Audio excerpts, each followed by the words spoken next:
मागे पण येत. आमदार प्रशांत ठाकूर, माजी सभागृह नेते परेश ठाकूर यांच्या संकल्पनेतून व पाठपुराव्यातून तसेच तत्कालीन आयुक्त गणेश देशमुख, आयुक्त मंगेश चितळे यांच्या प्रशासकीय अनुभवातून पनवेल महानगरपालिकेच्या माध्यमातून नवीन पनवेल येथे साकारलेल्या दिलीप वेंगसकर संचलित आंतरराष्ट्रीय दर्जाच्या क्रिकेट प्रशिक्षण केंद्राचे उद्घाटन कॅबिनेट मंत्री आशिष शेलार यांच्या हस्ते झाले।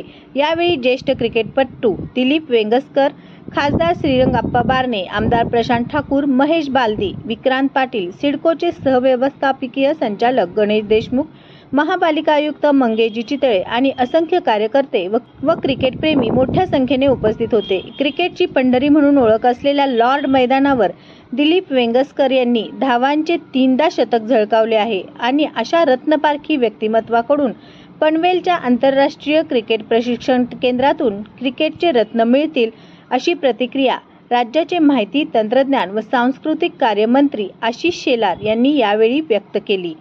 मला आज या गोष्टीचा खूप आनंद आहे,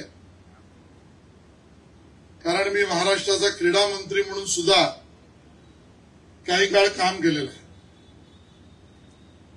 मी मुंबई क्रिकेट असोसिएशनचा उपाध्यक्ष, अध्यक्ष या पदावर दिलीपजींना माहिती आहे, त्यांच्या सोबत ही काम केलं आहे आणि बीसीसीआय वर सुद्धा आम्ही दोघांनी, तुम्ही उपाध्यक्ष म्हणाल, मी कोषाध्यक्ष होतो आणि बीसीसीआय वर सन्माननीय अपेक्स काउन्सिलचे मेंबर म्हणून दिलीपराव यांच्याबरोबर मी काम केलं आहे। सध्या एशियन क्रिकेट काउन्सिल मध्ये सुद्धा बीसीसीआयचं प्रतिनिधित्व मी करतोय। पण मी एवढ्या सगळ्या गोष्टी यासाठी सांगितल्या की महानगरपालिका, नगरपालिका आपल्या असलेल्या क्रीडा संकुलाच्या व्यवस्था, बोर्डाचं क्रिकेट बघितल्यानंतर आज मी छाती ठोकपणे सांगू शकतो की पनवेल महानगरपालिकेने उभ्या केलेल्या प्रशिक्षण केंद्राची व्यवस्था ही एक नंबर आहे, एक नंबर। देशमुख साहेब, चितळे साहेब, सगळेच मंडळी, प्रशांतजी तुम्ही, आणि त्याहून मला आनंद याचा झाला की आता मैदान झाली, बिल्डिंग झाली, त्याचा उल्लेख विक्रांतने केला की रत्न पारखी कोण, तर त्या रत्न पारखीची निवड सुद्धा आपण सगळ्यांनी दिलीप वेंगसरकरांची केली। हे सुद्धा सोन्याहून पिवळं झालेलं आहे। क्रिकेटची पंढरी म्हणून त्याची ओळख आहे, तर लॉर्ड्सच्या ग्राउंडला व्हिजिट द्या। तो जो गाईड असतो ना, गाईड, तो तुम्हाला घेऊन जाईल म्युझियम मध्ये, हा बॉल नाही, चिमणी मृत्युमुखी पडली, ही बॅट तुटलेली, हे टी शर्ट कोणी काढलेलं, ते सगळ्या प्लेअरची माहिती सांगेल आणि मग तुम्हाला ड्रेसिंग रूम मध्ये घेऊन जाईल। बारकाईने आपण ज्यावेळेला बघाल त्यावेळेला त्याच बोर्डावर लॉर्डच्या 1 नाही, 2 नाही, 3 सेंचुरी मारलेला कोणी बॅट्समन असेल तर तो तुमचा कोच दिलीप वेंगसरकर। ही ताकद दिलीप वेंगसरकरांची। आणि म्हणून आजच्या या मुलांना आणि त्यांच्या पालकांना माझं निवेदन आहे,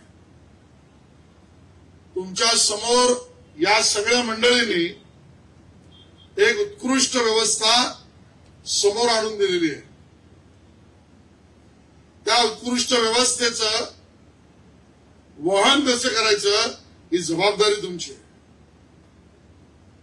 ते आपलं काम करतीलच। मैदानावरचे 4 तास, 5 तास त्या प्रत्येक मुलीला तिला टेक्निक आणि आजकाल टेक्नॉलॉजीचा पण उपयोग आहे, या दोन्हीचा आधार घेऊन होईल। पण प्रत्यक्ष त्यामध्ये एकाग्रता आणणं आणि ती सातत्य टिकवणं, या 2 गोष्टी आपल्या मुलांनाच, मुलींनाच कराव्या लागणार आहे। अपेक्षा सगळ्यांनी व्यक्त केली की त्या एक भारताला रिप्रेझेंट करणारा खेळाडू यावा. अपेक्षा चांगली आहे. केवळ एवढंच होणार नाहीये, कारण आज पनवेल महानगरपालिका आणि विशेषतः ज्या जागेवर हे मैदान आहे इथून आंतरराष्ट्रीय विमानतळ म्हणजे किती 4 किलोमीटरवर अशी सुद्धा वेळ येऊ शकते. कनेक्टिंग फ्लाईट मध्ये 10-12 तासाचा वेळ आहे. म्हणून एखादा आंतरराष्ट्रीय खेळाडू ते 8 तास बाहेर येईल. दिलीपजींना तर सहज फोन करेल आणि तो सुद्धा इथे नेट प्रॅक्टिस करायला. तो वेस्ट इंडिजचा पण असू शकेल, तो ऑस्ट्रेलियाचा पण असू शकेल. इतक्या जवळ हे मैदान, ही व्यवस्था आपण त्या ठिकाणी उभी केलेली आहे. पण यासाठी देशमुख साहेब आपल्याला यात पुढाकार घ्यावा लागेल. कारण आपण ज्या वेळेला अपेक्षाही करतो आहोत की आपले खेळाडू राष्ट्रीय आणि आंतरराष्ट्रीय खेळाडू इकडे, तर त्या गोलाकार मैदानाचा एक जी चंद्राची कोर आहे ती आपल्याला पूर्ण बाजूला काढायला. पर्यायी रस्त्याची व्यवस्था झाली आहे.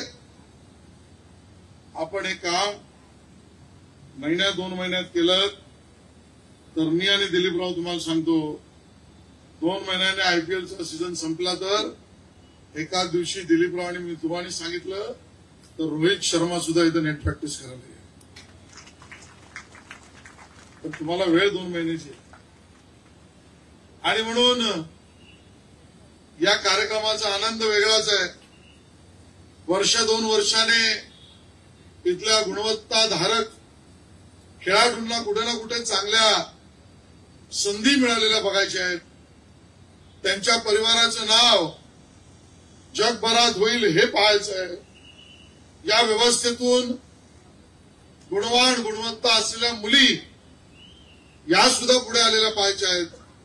आणि हे कार्य आपल्या सगळ्यांच्या प्रयत्नाने हो एवढंच अपेक्षा व्यक्त करतो.